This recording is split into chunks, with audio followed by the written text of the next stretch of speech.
In the quiet moments of our lives, we often find ourselves caught in an invisible web of comparison. When we look at our peers, we are not merely seeing other human beings, but mirrors that reflect our own perceived inadequacies or fleeting triumphs. This constant measurement of the self against the other is a source of profound exhaustion, yet it feels as natural as breathing. To navigate this complex landscape without losing our sense of peace, we must adopt a new perspective. By integrating the ancient insights of the Buddha on dependent origination with the modern understanding of our biological drives, we can begin to see the mechanical nature of our suffering. We are here to dismantle the illusions that bind us to competitive anxiety, allowing us to meet others with a heart that is both clear and unburdened. The anxiety we feel when we encounter a successful peer is not a personal failure of character, but rather the echoing voice of an ancient biological heritage. For hundreds of thousands of years, our ancestors lived in small tribal groups where their social standing was directly tied to their chances of survival. To be at the bottom of the hierarchy meant less access to resources, less protection from predators, and a higher likelihood of being cast out into the wilderness. Our brains are essentially wired to monitor our relative status with a vigilance that border on the obsessive.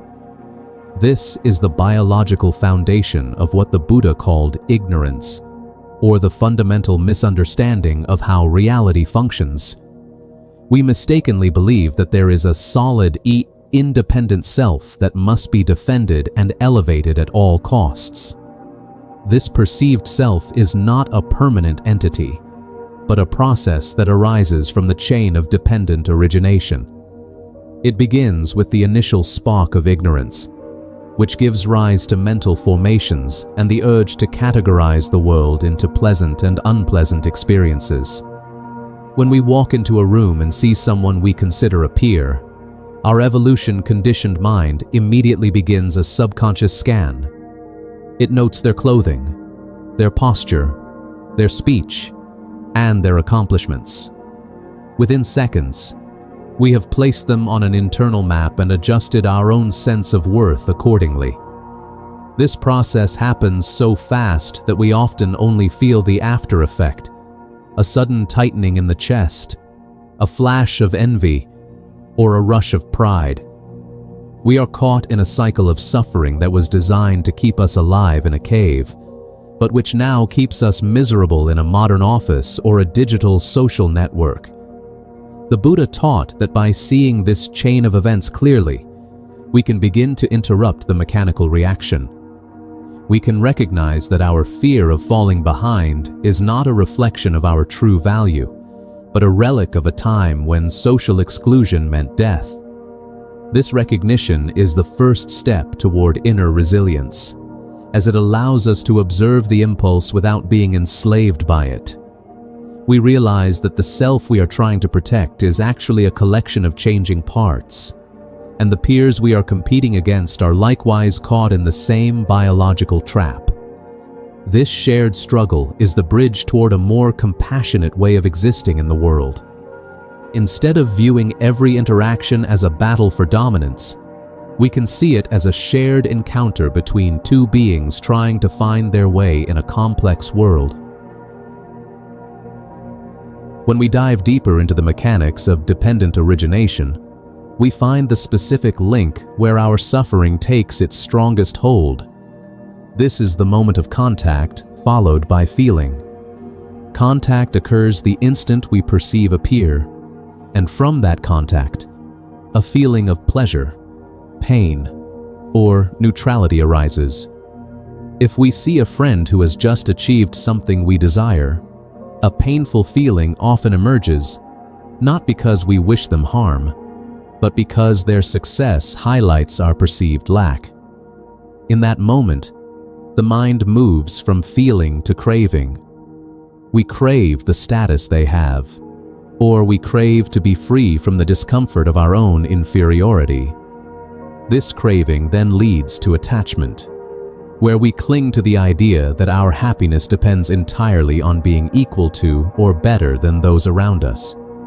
This is the analysis of the ego in real time. The Buddha shows us that this attachment is like a hand grasping a hot coal. We are the ones being burned, yet we refuse to let go because we think the coal is a part of who we are. We must ask ourselves why we allow our peace of mind to be held hostage by the variables of another person's life. Their promotion, their relationship, or their physical appearance are all conditioned phenomena that have nothing to do with our fundamental nature. Every peer you meet is a unique convergence of thousands of causes and conditions, including their genetics, their upbringing, their luck, and their effort.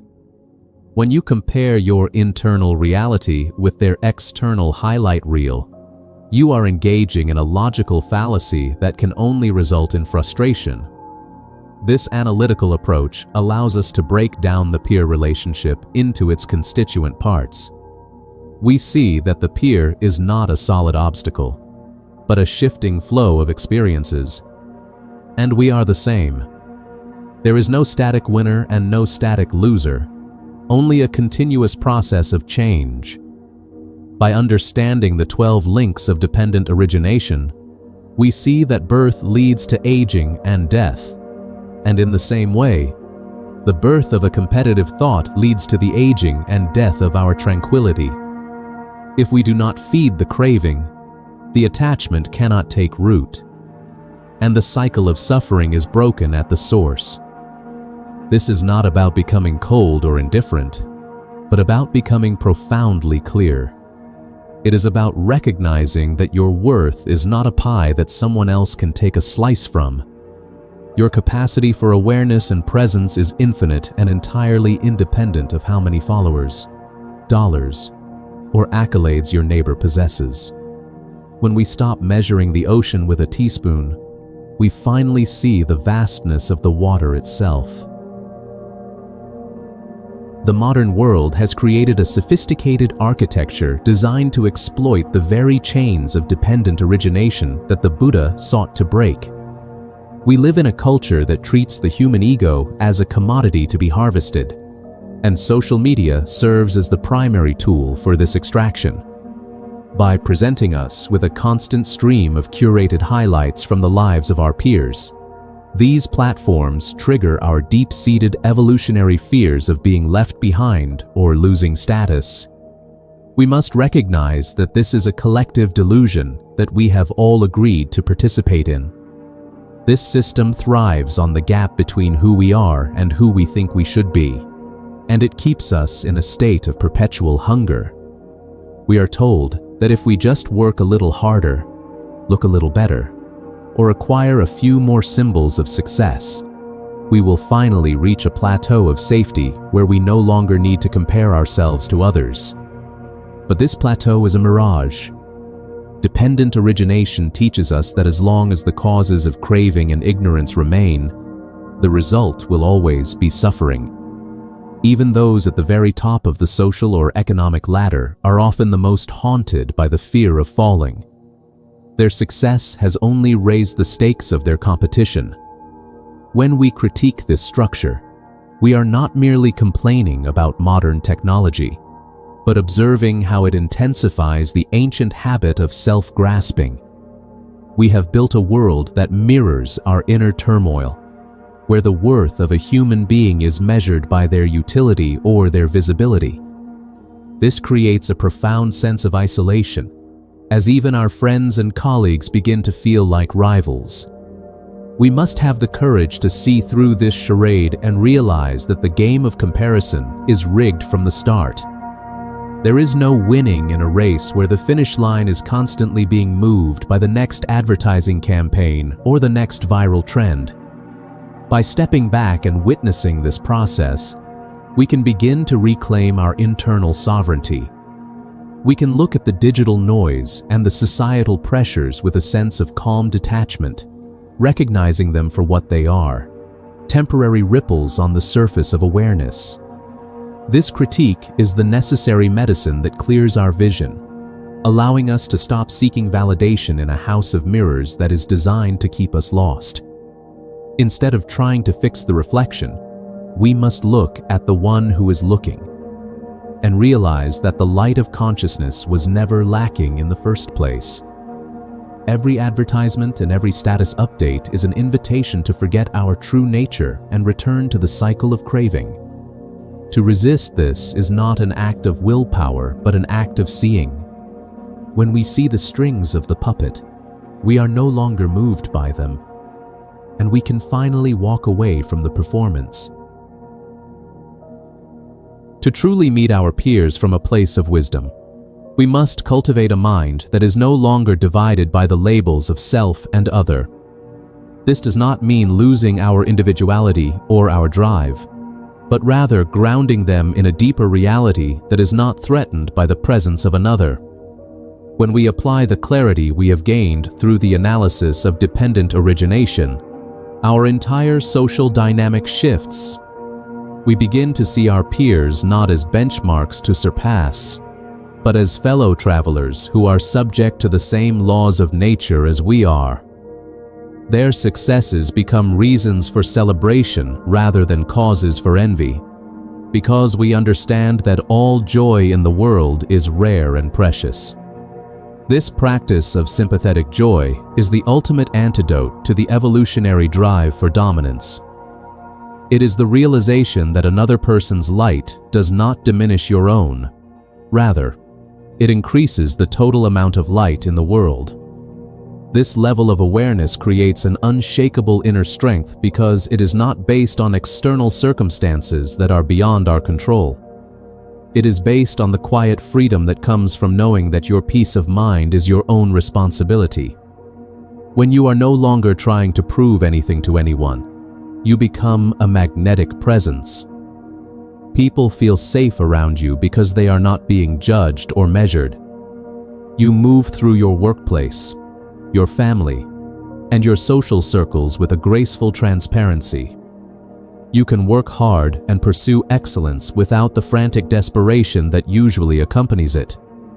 Your efforts are no longer fueled by the fear of being nothing, but by the joy of creative expression and the desire to be of benefit to others.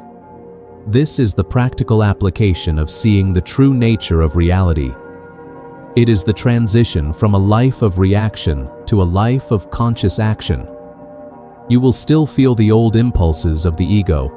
The biological tug of comparison will still arise from time to time, but it will no longer have the power to knock you off your center. You will see the impulse as a passing cloud and return to the steady blue sky of your own presence. This is how we build a resilient mind, not by building walls against the world, but by dismantling the internal barriers that keep us separate and defensive. In the end, meeting your peers is simply meeting yourself in another form. And when you find peace with yourself, you find peace with all beings. And this peace is the only gift that truly matters in a world of constant change. We leave this exploration not with a set of new rules, but with a new way of seeing. The teachings of the Buddha and the insights of evolutionary psychology both point toward the same truth. Our suffering is a process, not a permanent state. By understanding the roots of our comparison and the mechanics of our attachment, we step into a space of profound clarity. May you carry this awareness into your next conversation, your next meeting, and your next look in the mirror. You are not the labels the world gives you, and you are not the score the ego keeps. You are the vast, silent witness to it all.